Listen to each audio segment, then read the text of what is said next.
आजच्या लेक्चर मध्ये आपण बघणार आहोत फोटो इलेक्ट्रिक इक्वेशन. काय बघणार आहोत? Photo electric equation. आपला टॉपिक आहे न्यू फोटो इलेक्ट्रिक. हे एक शब्द आहे बघा, मी अलग अलग लिहून राहिलो कारण की आपल्याला इलेक्ट्रिक इक्वेशन.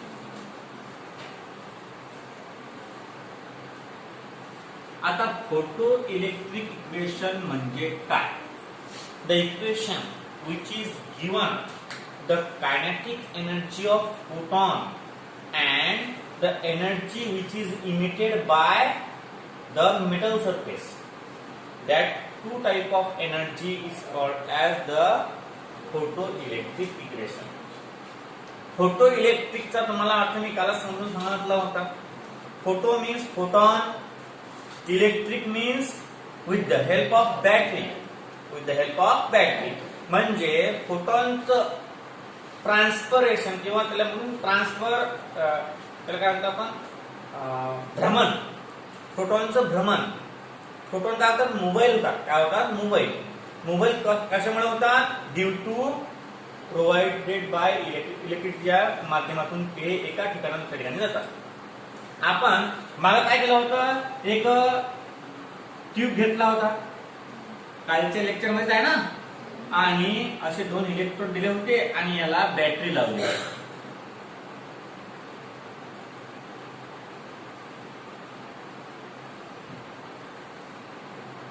लावली ती बॅटरी. समजा आता हा फोटॉन याच्यावर with the help of wave पडून राहणार. आणि लक्षात हे गोष्ट ठेवा की एक फोटॉन फक्त एकच इलेक्ट्रॉन बाहेर काढू शकतो. एक फोटॉन एकच इलेक्ट्रॉन बाहेर पडू शकतो. तुम्ही म्हणसान सर असं कॅल्क्युलेट कसं काय केलं? लाखो शेकडो फोटॉन त्या प्लेटवर पडतात. मग त्या प्लेटवर पडल्यावर लाखो इलेक्ट्रॉन आणि ट्रान्सफर करत. फक्त काय लक्षात ठेवायचं, एक फोटॉन एक इलेक्ट्रॉन बाहेर काढतो. आता बघा, हा जो फोटॉन याच्यावर पडतो याची जी एनर्जी असते ते एनर्जी आपण म्हणू energy of incident, EI. Energy of incident त्याला काय म्हणायचं? Energy of incident. म्हणजे जी एनर्जी त्या इलेक्ट्रॉन बाहेर काढायला लागते आणि जी एनर्जी त्या इलेक्ट्रॉनला मोबाईल करण्याचं काम करते त्याला म्हणतो आपण एनर्जी ऑफ इन्सिडंट. आता एनर्जी ऑफ इन्सिडंट दोन प्रकारे यूज होते. कशा प्रकारे? एनर्जी ऑफ इन्सिडंट काय करते? त्या मेटल सरफेस वरून इलेक्ट्रॉन बाहेर काढते. हेच नव्हे तर त्या इलेक्ट्रॉनला कायनेटिक एनर्जी प्रोव्हाइड करते. कारण कसं आहे, तो इलेक्ट्रॉन पयाला पाहिजे की नाही? मग तो इलेक्ट्रॉन पळण्यासाठी काही ना काही एनर्जी लागणार.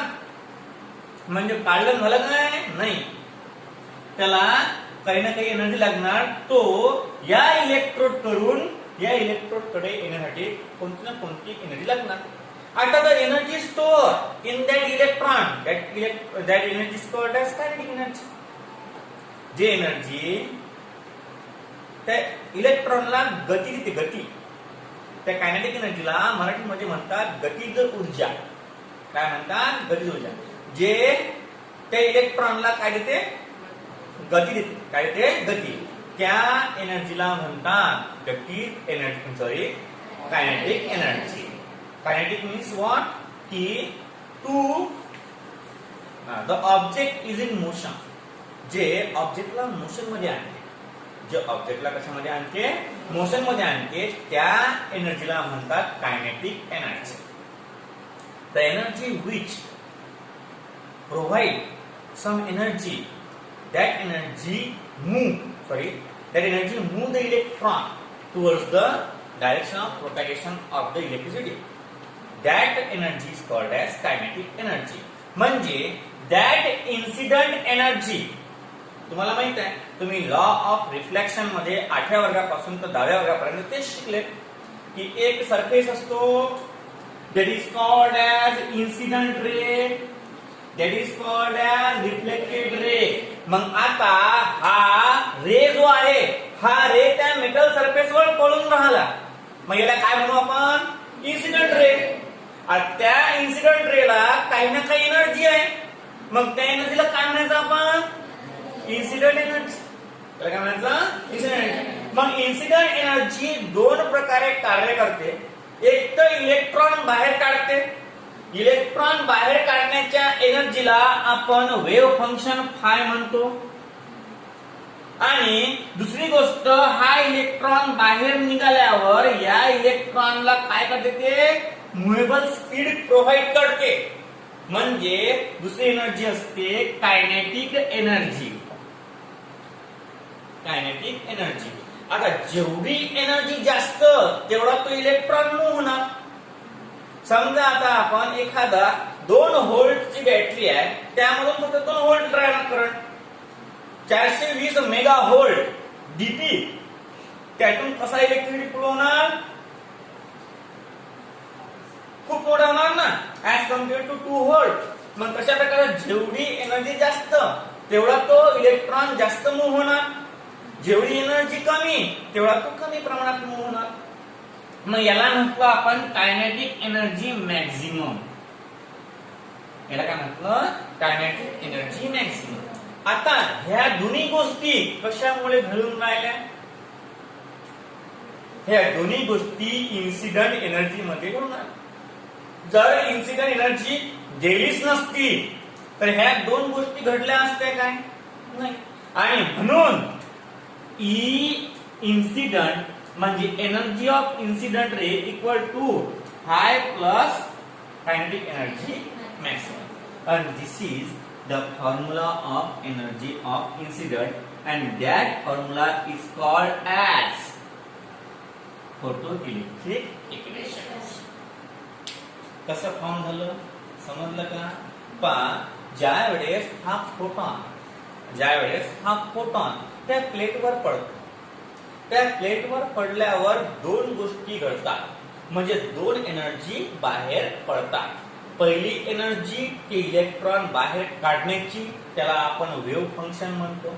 The energy which is required to remove an electron from the surface of the metal is called as a wave function. Sometimes it is called as threshold energy. झालं. नंतर सेकंड काय म्हणते? Second हा जो wave function आहे हे ते energy झालीच. दुसरी एनर्जी कोणती असते? त्या इलेक्ट्रॉनला मूव्ह करण्याची एनर्जी. म्हणजे तो इलेक्ट्रॉन एका ठिकाणाहून दुसऱ्या ठिकाणापर्यंत गेल्यावर मूव्ह कसा, म्हणजे ते झाली त्या इलेक्ट्रॉन मधली कायनेटिक एनर्जी. पोटेन्शियल एनर्जी म्हणजे काय होते? आतमधली एनर्जी जी ऑलरेडी प्रेझेंट असते, परंतु कायनेटिक एनर्जी म्हणजे दुसऱ्याकडून भेटते.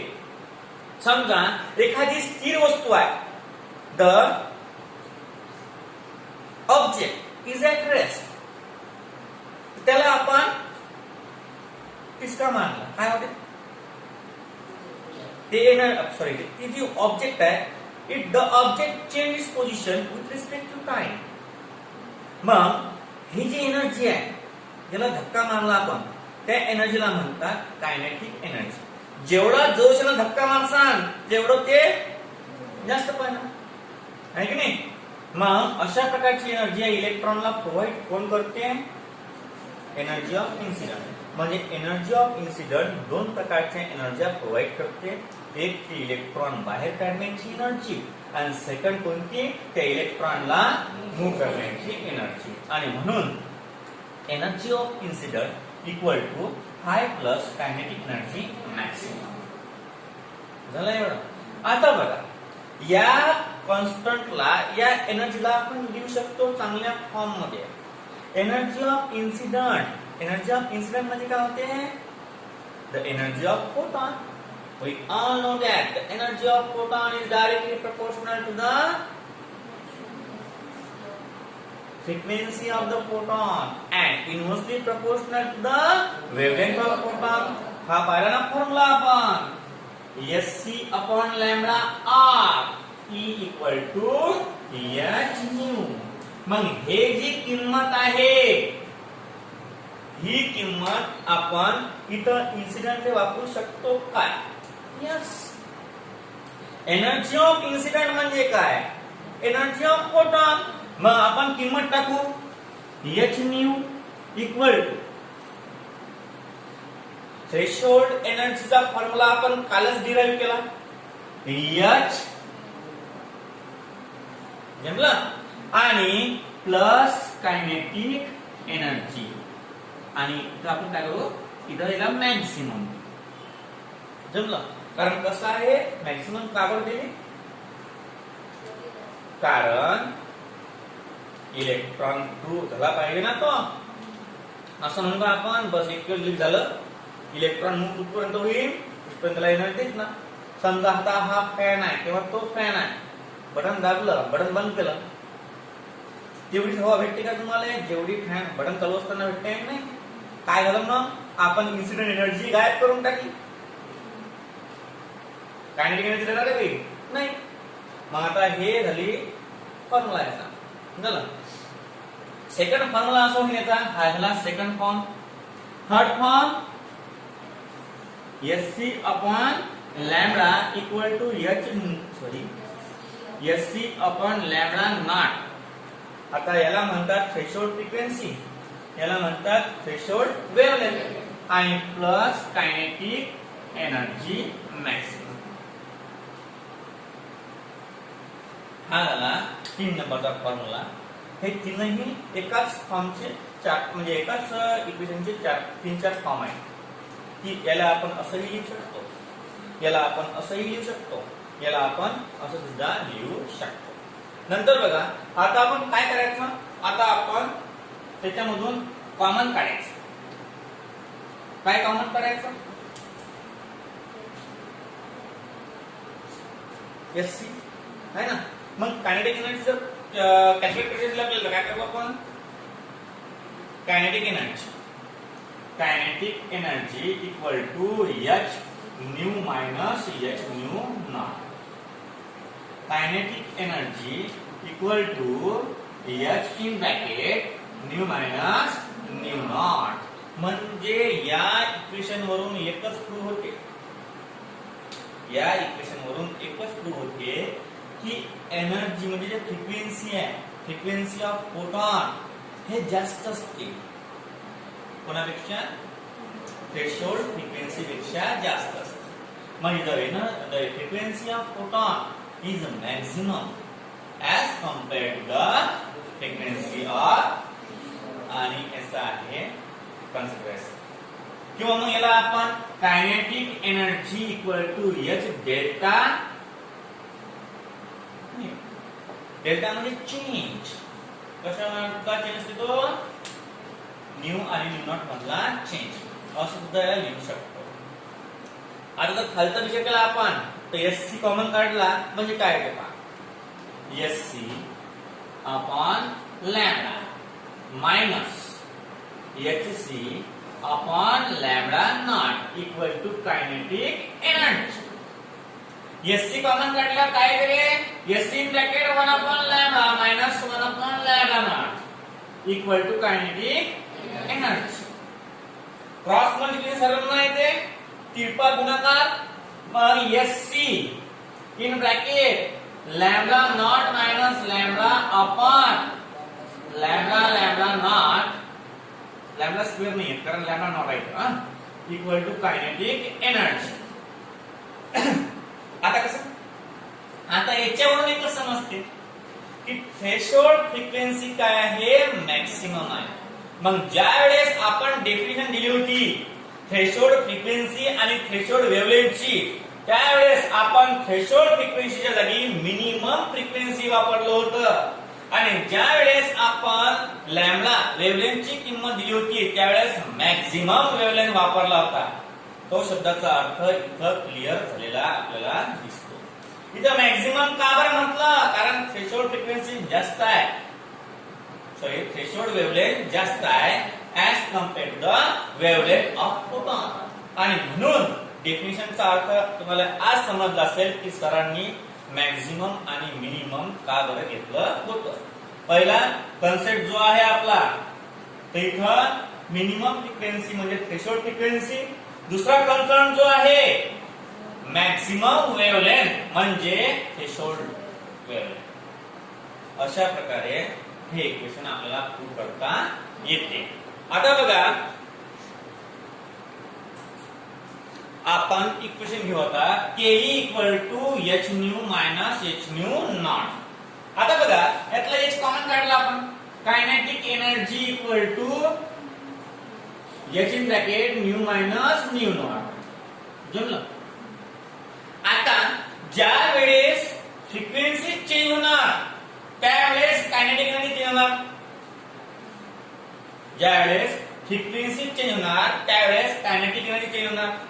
किंवा असे म्हणत चालते की ही जी टर्म आहे फायची, फाय इक्वल टू काय असते, हा जो फाय असते हा फाय असते सेम किंवा constant. Wave functions remains constant for each किंवा same for all the waves. Wave function stationary असते किंवा कॉन्स्टंट असते किंवा सेम असते. मग ज्यावेळेस कायनेटिक एनर्जी बदलणार त्यावेळेस फ्रिक्वेन्सी सुद्धा बदलणार. मग हे डिस्कस करण्यासाठी त्यांनी एक ग्राफ काढला. तो ग्राफ घेतला कायनेटिक एनर्जी वर्सेस फ्रिक्वेन्सी आणि हा ग्राफ खाली असा वाढवला, एक्स ऍक्सिस वाढवला, सॉरी वाय ऍक्सिस खाली वाढवला. तर ज्यावेळेस यांनी ग्राफ काढला त्यावेळेस हा पॉझिटिव्ह डायरेक्शन लाईट ट्रान्सफर होते आणि हा इंटरसेक्ट होते निगेटिव्ह वाय ऍक्सिसला ग्राफ काढल्यावर. का बरं? जसं जसं कायनेटिक एनर्जी वाढणार तशी तशी फ्रिक्वेन्सी वाढणार, जशी फ्रिक्वेन्सी वाढणार तशी तशी कायनेटिक एनर्जी वाढणार. का बरं? तर म्हणून झालं मी जेवढा फोर्स तुम्ही लावसाल तेवढी फ्रिक्वेन्सी वाढणार ना. Number of oscillation per second किंवा number of wave form per second. जेवढी एनर्जी जास्त तेवढ्या एनर्जीने तो इलेक्ट्रॉन पळणार ना.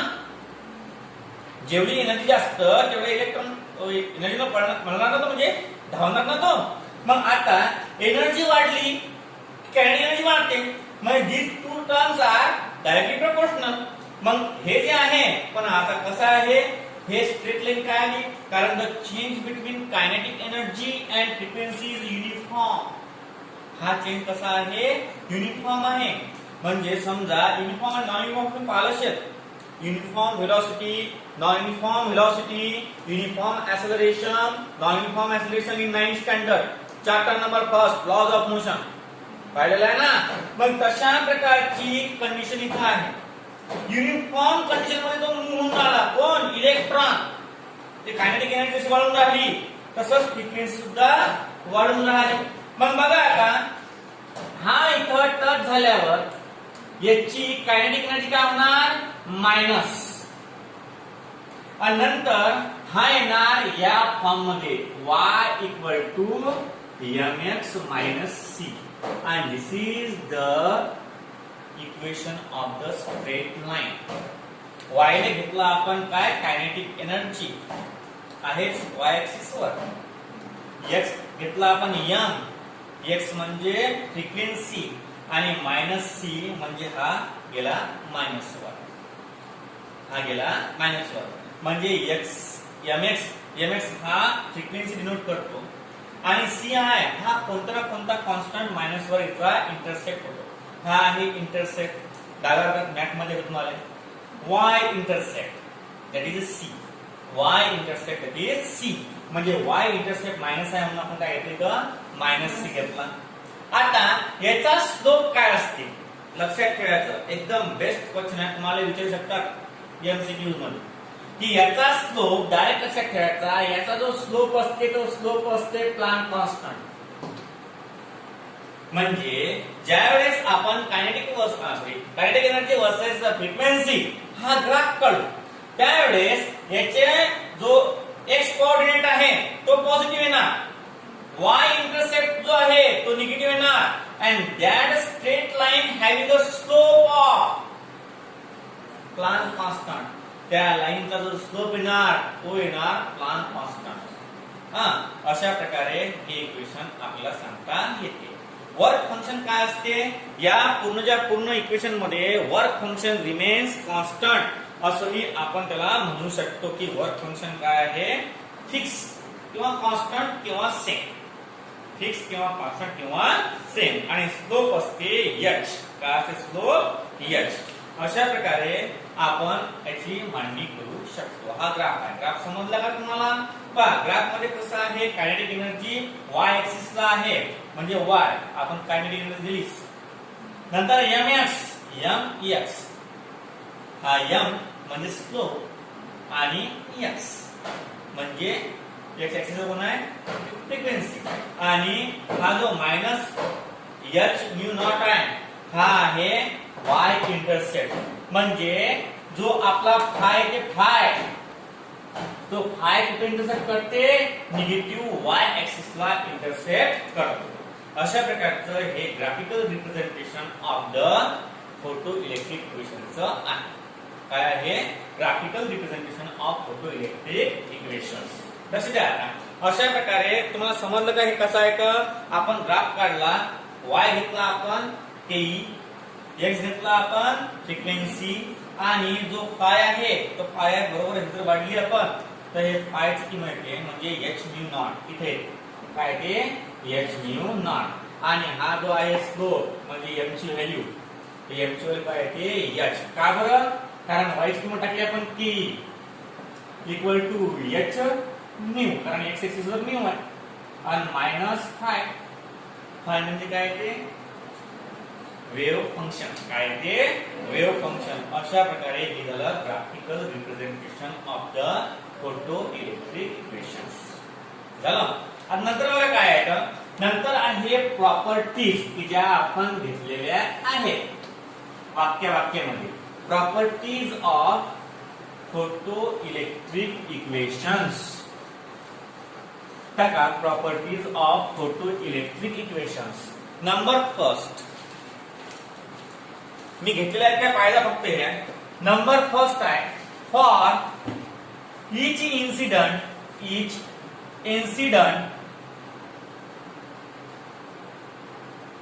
photon only one photo electron are emitted.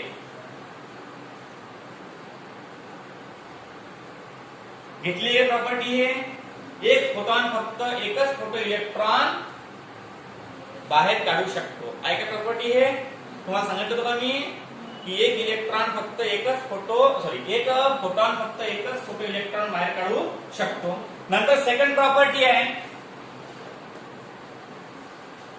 There is no time lag between splitting of photon and emission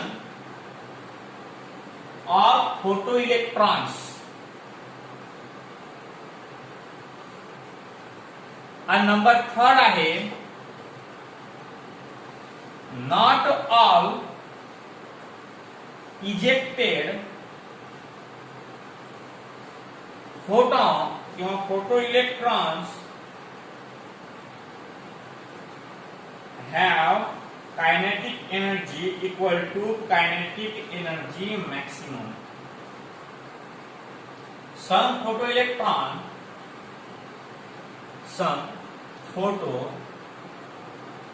electrons may have kinetic energy less than kinetic energy maximum.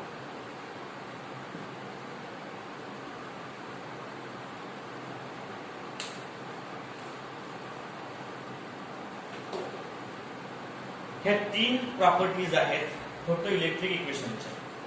काय आहेत? Photo electric इक्वेशनच्या किती properties आहेत? तीन properties आहेत. आता number first property तुम्हाला explain करून सांगितलीच मी. एक फोटॉन फक्त एकच फोटो इलेक्ट्रॉन बाहेर काढू शकतो. सेकंड पार्ट आहे, there is no time lag between the splitting of photon and emission of photo electron. याला टाइम लागत नाही.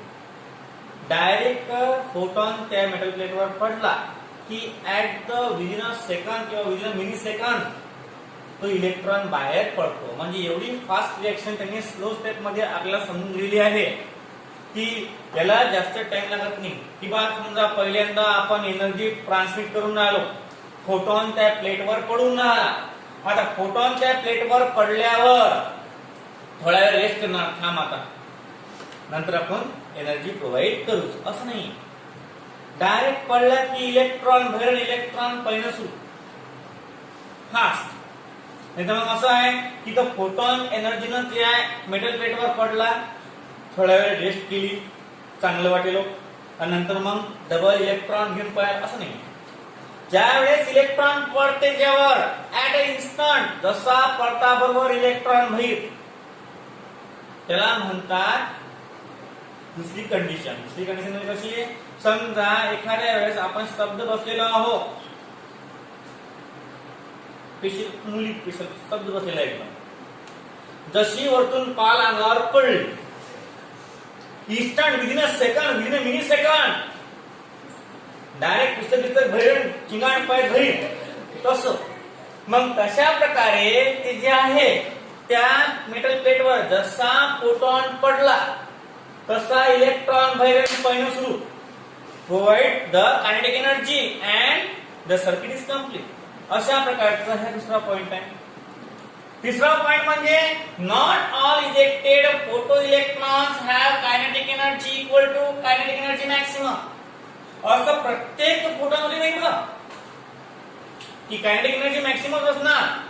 काही इलेक्ट्रॉन म्हणजे 100तले 20, 10 असे फोटॉन असतात, त्यांची कायनेटिक एनर्जी काय असते, के इक्वल टू कायनेटिक एनर्जी असते. म्हणजे समजा आपण एखाद्या प्रोव्हाइड करून आलो एनर्जी ऑफ इन्सिडंट, तर कसं असते, समजा सर्व काही मुलं आहेत, we all are the photons, आपण सर्व काय आहोत, फोटॉन आहोत. आपल्याला म्हणजे आपण समजा हा मेटल, तुम्ही काय आहात, मेटल आहात, you are a metal, you are lustre, you are malleable, मग असं आपण म्हणू की आपण मेटल आहोत. जसा इलेक्ट्रॉन तुमच्यावर पडला, electron means photo electron in the form of wave, जे माझ्या बोलणं आहे in the form of wave, ते तुमच्या कानावर पडून राहिलं in the form of wave. मग ज्या वेळेस माझं बोलणं तुमच्या कानावर पडते, इन्स्टंटली तुम्ही काय करता, ते ऍक्सेप्ट करता. पण प्रत्येक फोटॉनची जे कायनेटिक एनर्जी आहे ते पूर्णच्या पूर्ण ग्रहण करण्याची असते. काय जर एकसारखी असती तर प्रत्येकाला 100 पैकी 100 मार्क भेटले असते. काय असते कायनेटिक एनर्जी, डिफरंट. मग अशा प्रकारचे पहा, not all ejected photo electrons have kinetic energy equal to kinetic energy maximum. Some photoelectrons may have kinetic energy less than the kinetic energy maximum. काही असे आहेत की त्यांची कायनेटिक एनर्जी कशी आहे, लेस असते. म्हणजे ते काय असतात, त्यांना लवकर समजत नाही, त्यांना 5-5, 6-6 वेळा रटरट सांगावं लागते की हे कायनेटिक एनर्जी आहे. हो, कायनेटिक एनर्जी म्हणजे काय होते, energy provided by the electron. मग तू इलेक्ट्रॉनला प्रोव्हाइड केली, मग तो काय करते, मोबाईल होते एका ठिकाणाहून दुसऱ्या ठिकाणी. अशा प्रकारे काही जणांना समजून सांगावं लागते. म्हणजे सर्वांची कायनेटिक एनर्जी सारखी नसते, आणि काही एवढी असते की कायनेटिक एनर्जी कमी असते as compare to the kinetic energy maximum. अशा प्रकारचे हे आहे त्याच्या प्रॉपर्टीज. आता आपण प्रॉब्लेम लिहा. Problem number first.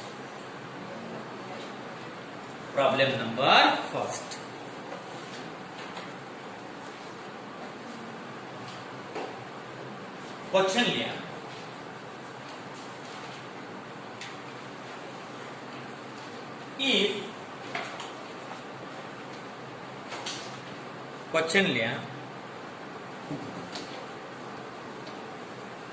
If the work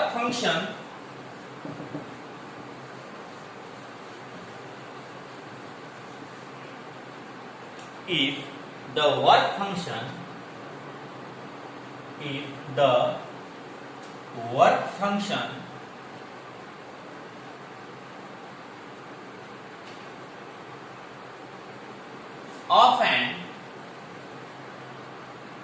arbitrary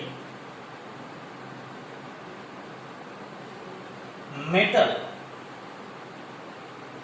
is 3.1 electron volt. Find its lambda naught, means what, right? Threshold frequency, and the maximum kinetic energy of electron emitted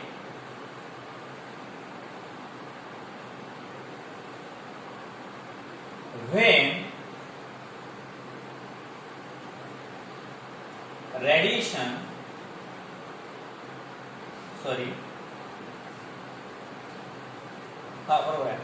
radiation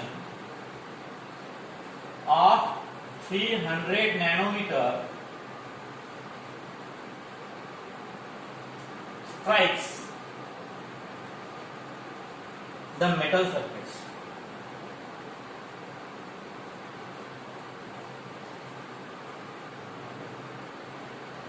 हे आहे problem.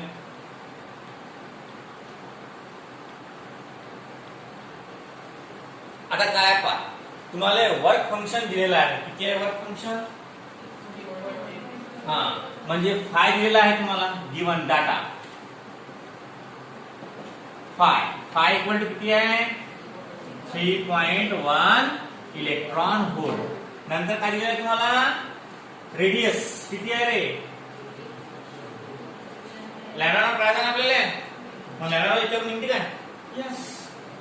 Y? Phi equal to H nu not किंवा S C upon lambda not. जमलं? मग काय ना, lambda not equal to S C upon phi. S C ची किंमत काय आहे? नॅनोमीटर मध्ये आहे ना हे, म्हणजे 12,400 अपॉन फाय ची किंमत किती आहे? 3.12 आहे काय? नाही रे, पा बरोबर नॅनोमीटर. अरे हा सॉरी, हा जम किती नॅनोमीटर. मग किती नाहीचा? जवळपास 400. जवळपास 400.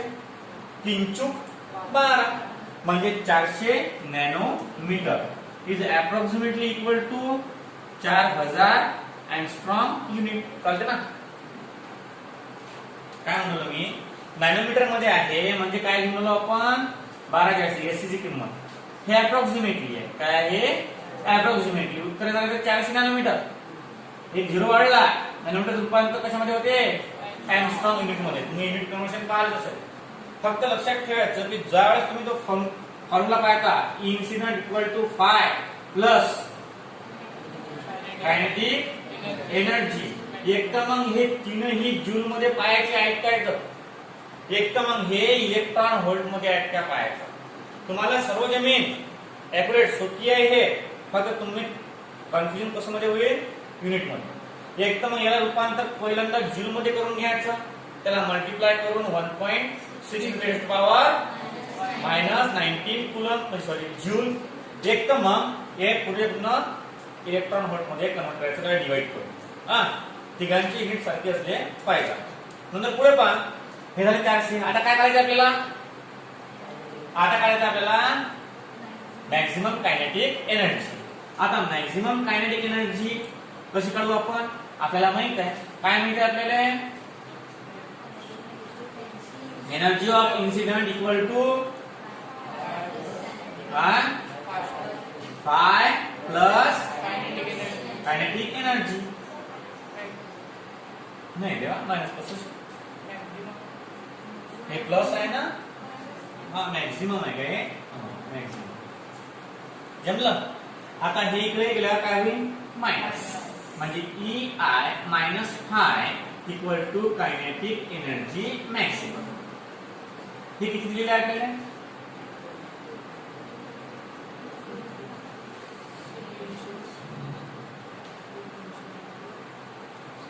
काढलीच नाही आपण. अरे कसं रे. बर ई आहे इकडेच काढू. सांगा ई ची किंमत H nu upon sorry S C upon lambda minus 3.1 equal to kinetic energy maximum. इकडलं काही लिहित नाही मी आता. आता ह्यालाच मी सॉल्व्ह करतो. एस ची किंमत काय आहे बा नॅनोमीटर साठी भागेला लॅम्बडा किंमत किती आहे 300 minus 3.1 equal to kinetic energy maximum. 0 कटला. 30 दाय 3 दाय 30 3 चूक 12 नंतर भाग बसला 3 नंतर किती राहिले 1 राहिला ना 3 3 9 म्हणजे हे ना 4.13 जवळपास किती ना 4.13. मग 4.13 उत्तर नाही यायचं. किती यायचं उत्तर 4.13 मग 4.13 कारण आपण 10 आहे ना 4.13 minus 3.1 equal to kinetic energy. मग कायनेटिक एनर्जी काय ना 4.13 मायनस 3.10 301 म्हणजे कायनेटिक एनर्जी इक्वल टू 1.03. याची युनिट काय दिसत नाही.